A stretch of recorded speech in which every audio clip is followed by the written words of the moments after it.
मुनिद्वय के चरणों में बारंबार नमोस्तु। महर्षि, कई बार कोई व्यक्ति अपने जीवन में धर्म की शुरुआत करना चाहता है। हो सकता है उसे बचपन से धर्म का अधिक ज्ञान नहीं मिला, लेकिन अब वो चाहता है कि मैं कुछ धर्म करूं।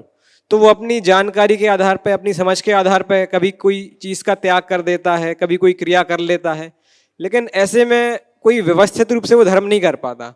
तो महर्षि, अगर कोई ऐसा कुछ करना चाहता है तो धर्म करने का व्यवस्थित क्रम क्या है? बहुत अच्छा सवाल महाराज जी ने आप लोगों के हितार्थ पूछा है। धर्म करो, भावना से भर करके करो, परंतु क्रियाओं में समझ रखो। अब सवाल है कि हमें समझ मिली नहीं, ज्ञान है नहीं, अब भाव जगे हैं, तो क्या करूं? पहले ज्ञान पालूं फिर करूं? तो कर ही नहीं पाओगे। भाव आ गए हैं तो कर लो, उसमें चूक मत करो। तुलसीदास जी ने बहुत सार्थक पंक्ति लिखी।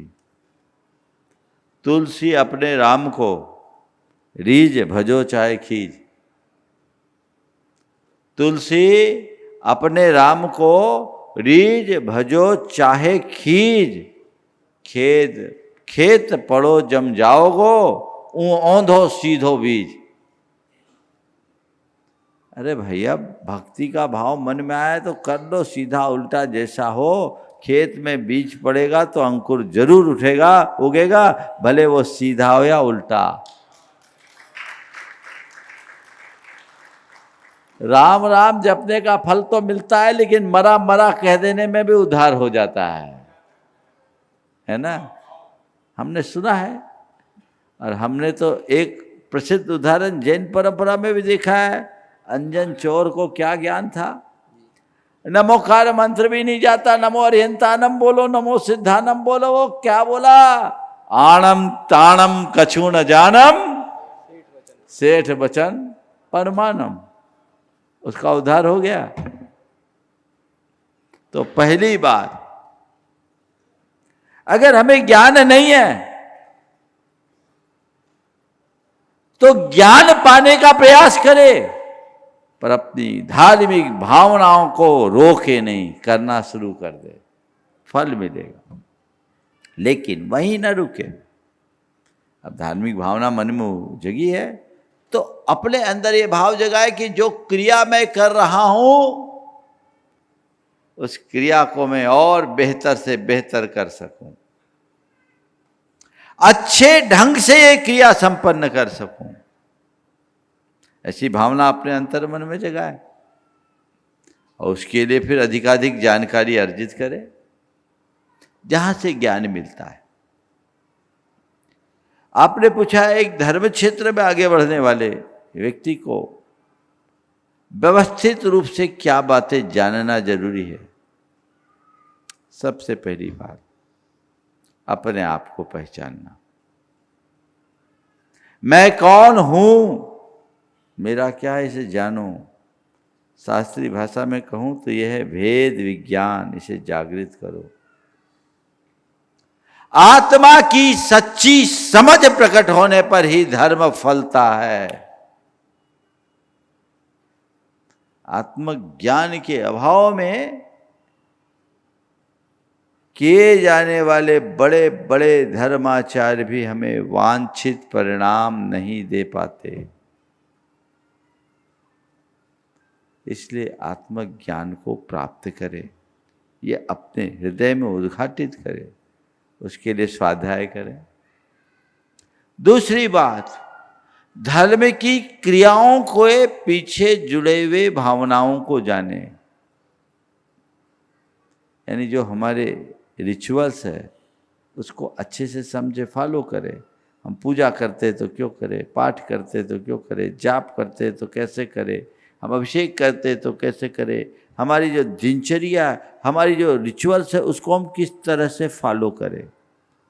आत्मज्ञान से हम अपने आप को आध्यात्मिक रूप से सशक्त करते हैं, स्पिरिचुअली स्ट्रांग बनते हैं, और उसके बाद धार्मिक क्रियाओं को जानने से हमारे जो रिचुअल्स है उससे रस आना शुरू होता है।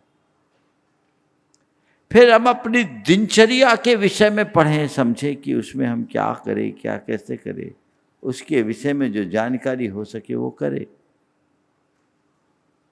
जीवन परिवर्तित होता है, धीरे धीरे चीजें आती है। फिर चौथे चरण में जो धर्म हम पाल रहे हैं उसकी गहराई में जाने की कोशिश कीजिए, इतनी गहराई में कि कल किसी को हम प्रेरणा भी दे सकें कि देख भाई, मैंने इस धर्म को इस रूप में समझा है और मैं इस रूप में उसे फॉलो कर रहा हूँ, तुम चाहो तो तुम भी कर सकते हो, जो धर्म भावना का आधार है। ये चारों चरण में यदि हम ऐसा करते हैं तो बहुत ही क्रांतिकारी परिणाम आता है, लोग लाभान्वित होंगे। इसलिए आपने जो पूछा है उसे इस क्रम से करें। और मैं आम जनों को ये कहूँगा कि आपको धर्म के विषय में जानना है, एकदम इनिशियल स्टेज में प्रामाणिक समूह के द्वारा जो शिशुशाला और कुमारशाला, वहाँ से स्टार्ट कर लो, उतने में ही तुम्हारा काम हो जाएगा। उसे पढ़ो। ये बच्चों की पाठशाला के लिए है, लेकिन बड़े भी कई बार बच्चे हैं, जिनने कुछ नहीं जाना वो तो बच्चे ही हैं ना भाई। मैं अपनी बात करूं, मैं जब संघ में आया था तो मुझे 24 भगवान के नाम भी याद नहीं थे। आप लोग हंसोगे, प्रभु पतित पावन की विनती में मुनि जीवन के बाद, मुनि बनने के बाद सीखा, याद किया, कभी जाना ही नहीं। मुझे संस्कृत की स्तुतियां बहुत याद थी जब मैं मुनि बना संघ में आने के बाद, क्योंकि प्राइमरी बातें पढ़ाई नहीं गई। प्रभु पतित पावन की विनती एक दूसरे के सुन सुन के मुझे जितनी याद थी तो याद थी। उन दिनों मोहनलाल जी शास्त्री के 4 भाग चलते थे। जबलपुर में 1988 में एक दिन संयोग से कोई मेरे डेस्क पे रख गया, मैंने पलटा ये भाव से कि इसका कंटेंट क्या है। तो जब मैंने उसका कंटेंट देखा तो मुझे लगा ये प्रभु पतित पावन की विनती मुझे याद नहीं है, मुझे याद करनी चाहिए पूरी, और पूरी कर ली। तो क्रम बहुत जरूरी है। इसी क्रम से अगर आप पढ़े तो एकदम प्रारंभिक पढ़े और फिर 6 डाला पढ़ लीजिए, आपका कंसेप्ट क्लियर हो जाए।